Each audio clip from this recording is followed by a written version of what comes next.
നിങ്ങൾ എന്നോടൊപ്പം നിന്നില്ല എങ്കിൽ ഞാൻ രാജിവെച്ച് പുറത്തു പോകും. ബംഗ്ലാദേശിൽ രാഷ്ട്രീയ അസ്ഥിരതകൾ തുടരുമ്പോൾ ഇടക്കാല സർക്കാരായി വന്ന മുഹമ്മദ് യൂനസിന്റെ ഭീഷണിയാണിത്. എല്ലാ പാർട്ടികളും എന്നോടൊപ്പം നിൽക്കണം, 5 വർഷം വരെയെങ്കിലും തിരഞ്ഞെടുപ്പ് നീട്ടിക്കൊണ്ടു പോകണം. ഇതാണ് യൂനസ് പറയുന്നത്. യൂനസിനെ മിലിറ്ററി ഉദ്യോഗസ്ഥർ ഒരു റൂമിലിരുത്തി നിർത്തിപ്പൊരിച്ചു എന്നാണ് കേൾക്കുന്നത്. യൂനസ് സർക്കാരും മിലിറ്ററിയും തമ്മിൽ തെറ്റി.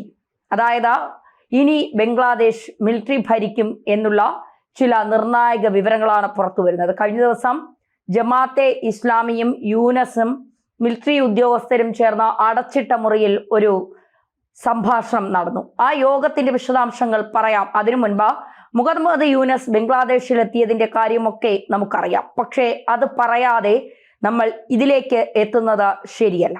എങ്ങനെയാണ് മുഹമ്മദ് യൂനസ് ബംഗ്ലാദേശിന്റെ ഇടക്കാല സർക്കാരിന്റെ ഉപദേഷ്ടാവായി അല്ലെങ്കിൽ പ്രധാനമന്ത്രിയായൊക്കെ രംഗപ്രവേശനം ചെയ്തത്? അത് അമേരിക്കൻ താല്പര്യമായിരുന്നു. ഇന്ത്യയും ബംഗ്ലാദേശും നല്ല സൗഹൃദത്തിലായിരുന്നു. അങ്ങനെ ഇന്ത്യയും ബംഗ്ലാദേശും തമ്മിൽ ഒരു പ്രശ്നവുമില്ലാതെ നല്ല സൗഹൃദത്തിൽ പോയാൽ ഇന്ത്യയുടെ സാമ്പത്തിക സ്ഥിതി വലിയ രീതിയിൽ മെച്ചപ്പെടും എന്നുള്ള അമേരിക്കൻ ഭയം. അന്ന്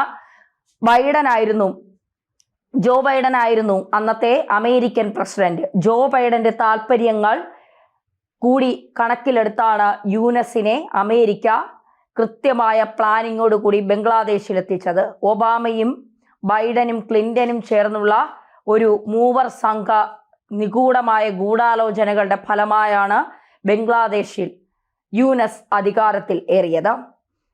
ബംഗ്ലാദേശിൽ ഇന്ത്യയുടെ സ്വാധീനം എത്രമാത്രം വലുതാണ് എന്നുള്ളത് നന്നായി അമേരിക്കയ്ക്കറിയാം.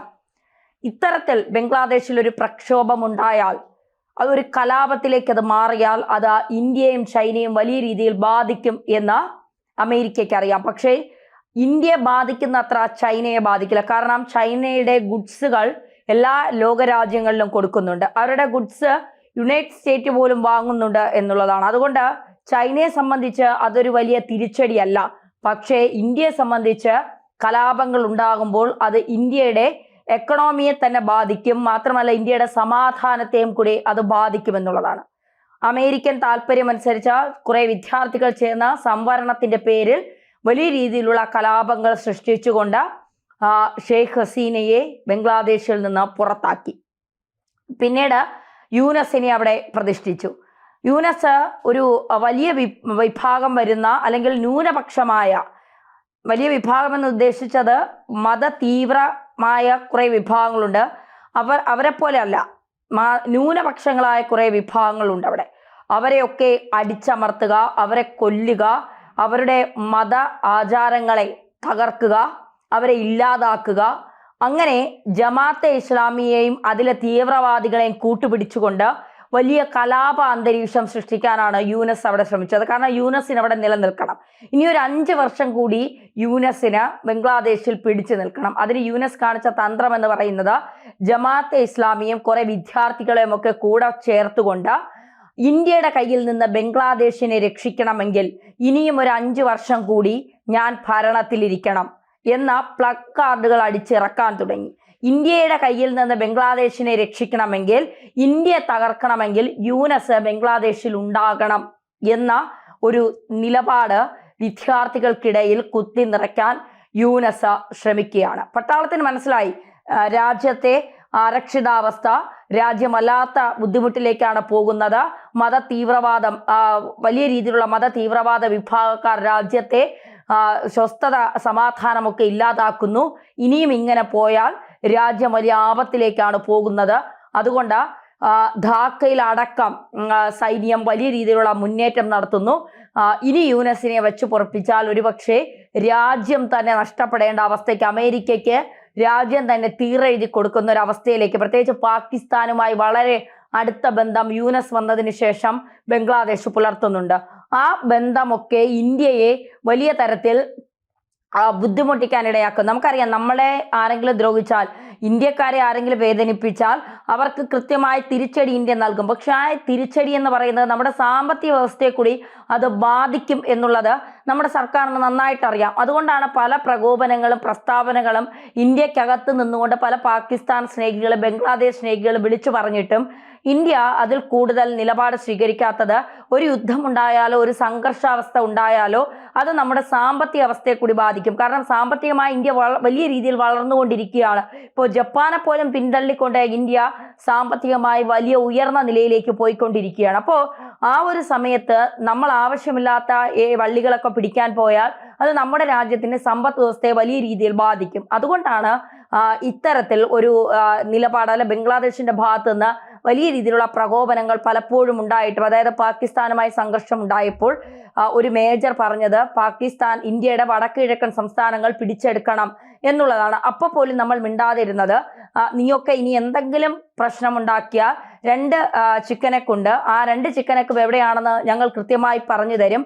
അത് പറഞ്ഞു കേൾക്കുമ്പോൾ അത് ഞങ്ങളുടെ കയ്യിൽ ഇരിക്കും എന്നുകൂടിയുള്ള കാര്യങ്ങൾ നിനക്കൊക്കെ ഓർമ്മ വേണം. ആ ചിക്കൻ നെക്കിന്റെ ബംഗ്ലാദേശ് എന്ന് പറയുന്നതിന്റെ മുകൾ ഭാഗം അത് ഇന്ത്യയോട് ചേർന്നാണ് കിടക്കുന്നത്. അതിന്റെ മുകൾ ഭാഗവും ഇടതും വലതും ഭാഗവും ഇന്ത്യയോട് ചേർന്നാണ് കിടക്കുന്നത്. താഴത്തെ ഭാഗം മാത്രമാണ് ബംഗ്ലാദേശിനുള്ളത്. അപ്പോൾ കൂടുതൽ കളിച്ചാൽ അതൊക്കെ ഇന്ത്യയുടെ കയ്യിൽ ഇരിക്കും എന്ന് അസാം മുഖ്യമന്ത്രി തന്നെ വ്യക്തമായ നിലപാട് പറയുകയുണ്ടായി. അപ്പോൾ ബംഗ്ലാദേശ് മൊത്തത്തിൽ പ്രതിസന്ധിയുടെ അവസ്ഥയിലാണ്. അപ്പോഴാണ് കഴിഞ്ഞ ദിവസം മിലിറ്ററി ഉദ്യോഗസ്ഥർ ജമാഅത്തെ ഇസ്ലാമിയും യൂനസും ഒക്കെ ചേർന്ന ഒരു അടച്ചിട്ട മുറിയിൽ ഒരു കൂടിക്കാഴ്ച നടത്തിയിട്ട് യൂനസിനോട് പറഞ്ഞു എത്രയും പെട്ടെന്ന് രാജിവെച്ചു പോകണം. ഒരു നിമിഷം പോലും ഇനി രാജ്യത്ത് നിൽക്കാൻ നിങ്ങൾക്ക് യോഗ്യതയില്ല. അതുകൊണ്ട് എത്രയും പെട്ടെന്ന് നിങ്ങൾ രാജിവെച്ചു പോകണം. അമേരിക്കൻ താല്പര്യങ്ങൾ അമേരിക്കൻ താല്പര്യങ്ങൾ ബംഗ്ലാദേശിൽ നടപ്പിലാക്കാൻ ഞങ്ങൾ അനുവദിക്കില്ല.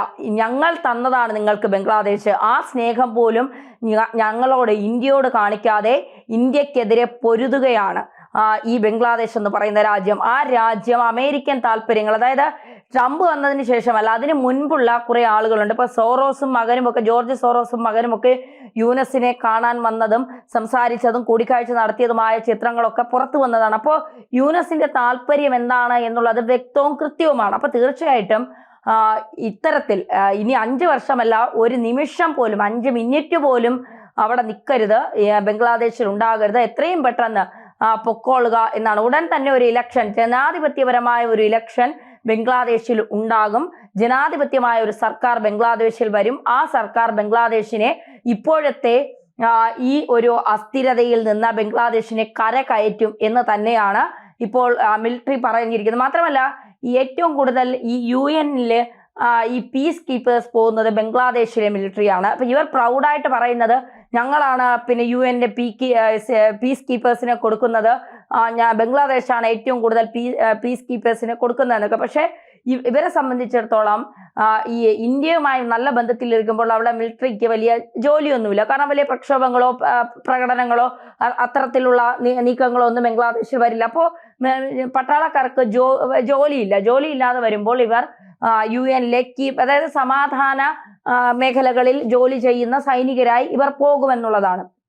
നല്ല എമൗണ്ടും ഇവർക്ക് അതിർത്തി മേഖലകളിലൊക്കെ പോയി നിൽക്കുമ്പോൾ ഇവർക്ക് നല്ല പണവും കിട്ടും. ഇപ്പോഴത്തെ ബംഗ്ലാദേശിന്റെ സ്ഥിതി അനുസരിച്ച് പിച്ചച്ചട്ടി, പാകിസ്ഥാനെ പോലെ പിച്ചച്ചട്ടി എടുത്തിരിക്കുകയാണ് ബംഗ്ലാദേശ്. ആ സമയത്തും പീസ് കീപ്പേഴ്സായിട്ട് പല പട്ടാളക്കാരും, കുറേയേറെ പട്ടാളക്കാർ UN-ന്റെ അതിർത്തി ഭാഗങ്ങളിലുമൊക്കെ നിലയുറപ്പിച്ചിട്ടുണ്ട്.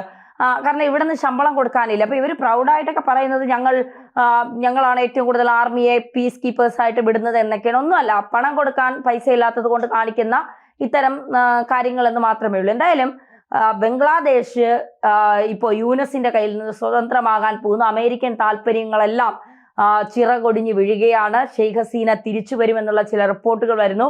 മിലിറ്ററി അരയും തലയും മുറുക്കി രംഗത്തിറങ്ങുകയാണ്.